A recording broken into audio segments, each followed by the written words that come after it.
One theory that seems appropriate for Chapter 4 is Crime and the American Dream by Mesner and Rosenfeld.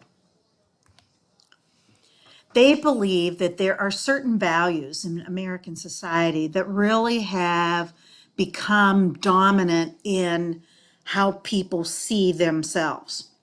First is achievement. Everybody is judged by what they achieve, and it's on an individual basis.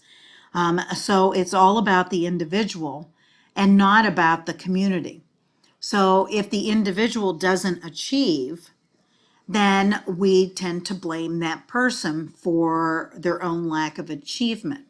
And this is kind of a universal belief system that everyone has the ability to achieve from an individual standpoint. But it really doesn't, when we think about this for a minute, that our society really doesn't give people an equal opportunity. Those that come from wealthy families already have one up on middle class and lower class. So if you come from the underclass, you have so many markers against you, it's difficult to achieve when you have all these blockages. So just take a minute and think, if you were lower class, what issues or blockages would be in the way of you achieving, let's say, a very good job and be able to sustain having a family with that job. So other than like drug dealing or running guns or illegal activity. So we're talking about a pro-social job. So you compare like a poor person to a rich person. The rich person already has in place a network, might have connections with schooling, where somebody that's coming from the underclass doesn't have those networks for jobs, probably goes to a failing school or barely failing school. Pro-social activity is not promoted within many underclass neighborhoods. And so it's more difficult to continue on the path of success. These elements then create what is referred to anomic conditions, and anomy means normlessness, where you feel alienated or isolated from what is going on in society.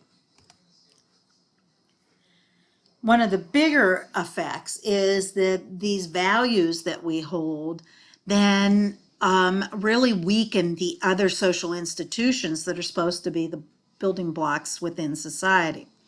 The economy, the polity, which is the political system, the family, education, and we can also add religion.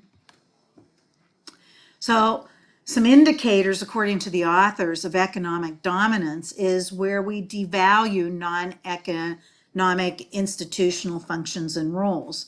So think about, in general, most people put their job at the center of their life because it's necessary to survive, rather than putting family first. Accommodation is when each of these social institutions has to accommodate how the economy works and its requirements. So in order to survive, instead of having mom stay at home and watching the children, today most families have both parents working in order to meet the economic requirements. And the last one, they say that the belief system then penetrates these economic norms into the other social domains, so that everything starts to revolve around money or the fetishism of money. And so you can think, we've already talked about in chapter 3 how the political system has been corrupted by the penetration of economics and control by money. So here's some of the implications that the author talks about, showing that economic dominance is not balanced with the other institutions. In other words, the other institution should be strong enough to counter these value orientations. We see weaker institutional controls. Obviously, the family's handicapped. Think of some things that people do for their jobs. They move away from their relatives. They have to work all different shifts. They have to miss family events and important, let's say, school activities for their kids because they're working. Single parent families many times struggle to make ends meet. And so when you have a single parent family, it really doubles the handicap of the family because if mom or dad is working, then who's supervising the children? We can see that when economic dominance takes over, politicians tend not to put the emphasis on schools. And so the trend has been probably since mid 90s that education, at least secondary or higher education, is viewed as something the individual wants to do rather than a societal goal.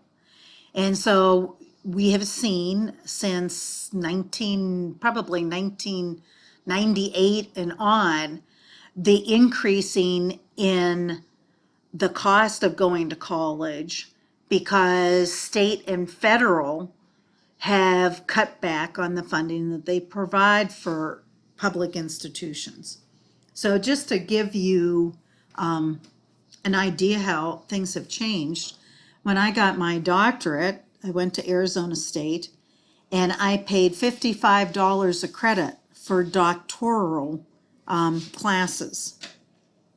Today, those same classes are almost $900 a credit. So that was 22 years ago. So in a 20-year period, we've watched slowly the erosion of supporting schools, and I'm just talking higher education, but think about K through 12 for a minute and how we've cut teachers and we've made classrooms bigger, we've cut resources.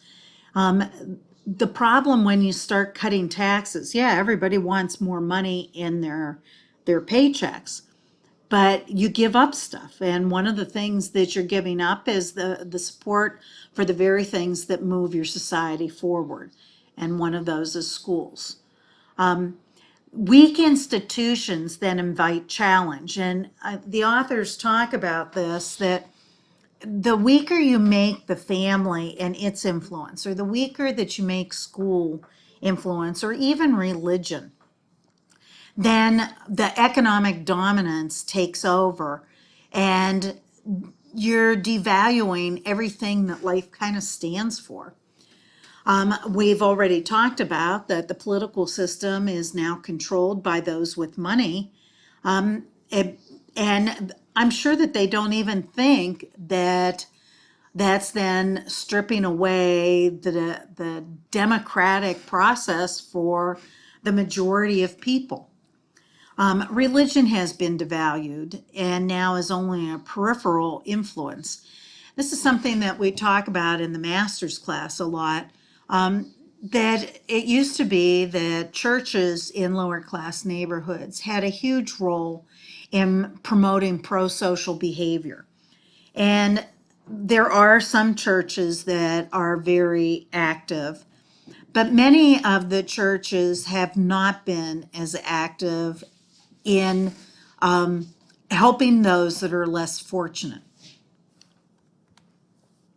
So ultimately, what this theory is saying is that the American culture really that has this economic dominance and fetishism of money and concentrates on the individual really creates a situation that we forget about the community and what we need to do to make the community strong.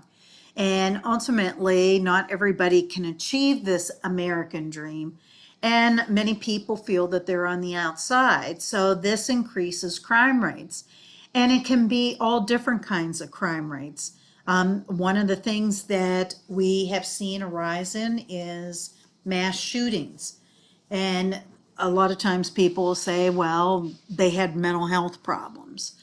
But most of the research points to that most mass shooters feel alienated and isolated, and that isolation turns to anger and ultimately revenge. They want people to know that they've been victimized. So think about our society. Are we really promoting community and helping each other, or do we promote achievement on an individual level? So that's where the cultural part of it is. And then the way that our social institutions are structured with economic dominance, it weakens the other institutional controls that could counter the culture. And so the authors believe that this then leads to higher crime rates.